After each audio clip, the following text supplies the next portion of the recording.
आज की इस वीडियो में मैं बता रही हूँ सत्ता के वैकल्पिक केंद्र पाठ से कक्षा 12वीं राजनीति विज्ञान सीजी बोर्ड का महत्वपूर्ण प्रश्न और उसके उत्तर।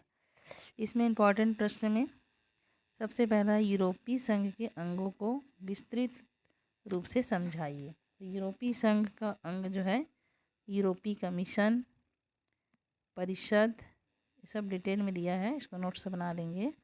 यूरोपीय संसद और न्यायालय। फिर इसके बाद यूरोपीय निवेश बैंक। यूरोपीय संघ के उद्देश्य क्या है? तो यूरोपीय संघ के उद्देश्य में पहला आर्थिक एकीकरण, फिर सदस्य देश की कृषि प्रणाली, उद्योग धंधों का विकास करना, शांति स्थापित करने के उद्देश्य से साझी सुरक्षा और विदेश नीति बनाना, निर्धन एवं संपन्न देशों के बीच की खाई को कम करना, पर्यावरण में सुधार के लिए काम करना। उसके बाद अगला प्रश्न, आसियान की कार्य एवं भूमिका को समझाइए। तो आसियान संगठन की कार्य भूमिका, पहला, आसियान समस्त क्षेत्रों में अपनी भूमिका निभाएगी। यह सदस्य राष्ट्रों के बीच समस्या को सुलझाएगी। ये सामरिक और सांस्कृतिक गतिविधियों के अंतर्गत परियोजना बनाकर काम करेगी। सदस्य राष्ट्रों के बीच बिना वीज़ा के समस्त देशों में आने जाने की सुविधा प्रदान करेगी। आसियान ने खाद्य सामग्री उत्पादन में प्राथमिकता देने के लिए किसानों को तकनीकी शिक्षा देने हेतु भी कदम उठाए हैं। इसका प्रश्न है, आसियान समुदाय के प्रमुख स्तंभों और उनके उद्देश्यों के बारे में बताइए। आसियान के प्रमुख स्तंभ, आसियान सुरक्षा समुदाय, आसियान आर्थिक समुदाय, आसियान सामाजिक सांस्कृतिक समुदाय। इसके उद्देश्य, तो सदस्य राष्ट्रों के बीच हर प्रकार का समन्वय बना के चलना, दक्षिण पूर्व एशिया में आर्थिक उन्नति का काम करना, विभिन्न साझी समस्याओं का समाधान सामूहिक प्रयासों से करना, साझा व्यापार के लिए प्रोत्साहित करना। तो भारत और आसियान संबंधों को समझाइए, अगला प्रश्न है। तो भारत आसियान ऐतिहासिक समझौता हुआ 30 नवंबर 2004 को, जिसमें 1996 में आसियान क्षेत्रीय फोरम की सदस्यता प्राप्त हो गई है भारत को। और भारत और आसियान के संबंध जो है निम्नलिखित प्रकार हैं। भारत और आसियान की मध्य 2011 तक मुक्त व्यापार क्षेत्र के गठन का निर्णय किया गया। अंतर्राष्ट्रीय आतंकवाद का मिलकर सामना करने की बात कही। दोनों पक्षों के बीच व्यापार, निवेश, खेल, नागरिक संपर्क बढ़ाने के लिए कार्य योजना तैयार किया गया। अंतर्राष्ट्रीय अपराध को रोकने का प्रयास करने की बात कही। दोनों पक्ष प्रत्यक्ष विदेशी निवेश को सुगम और समृद्ध बनाने का प्रयास करेंगे। 2040 तक चीन सबसे बड़ी आर्थिक शक्ति बन जाएगा, स्पष्ट कीजिए, अगला प्रश्न है।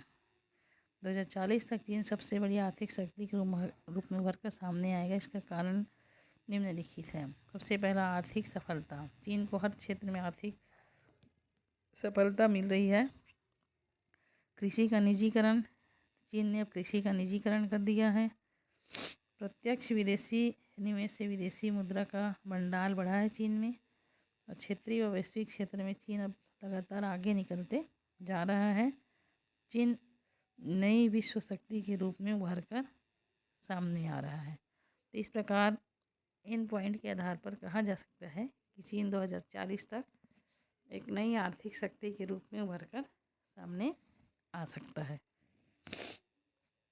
भारत व चीन के बीच विवाद के मामलों को पहचान करते हुए बताइए कि इन विवादों में किस प्रकार निपटा जा सकता है। इन विवादों से सबसे पहला तो भारत चीन के बीच सीमा विवाद है, जिसमें अरुणाचल प्रदेश है, नक्शा वाला बात है, मैकमोहन रेखा विवाद है, फिर तिब्बती युद्ध और दलाई लामा का मुद्दा है।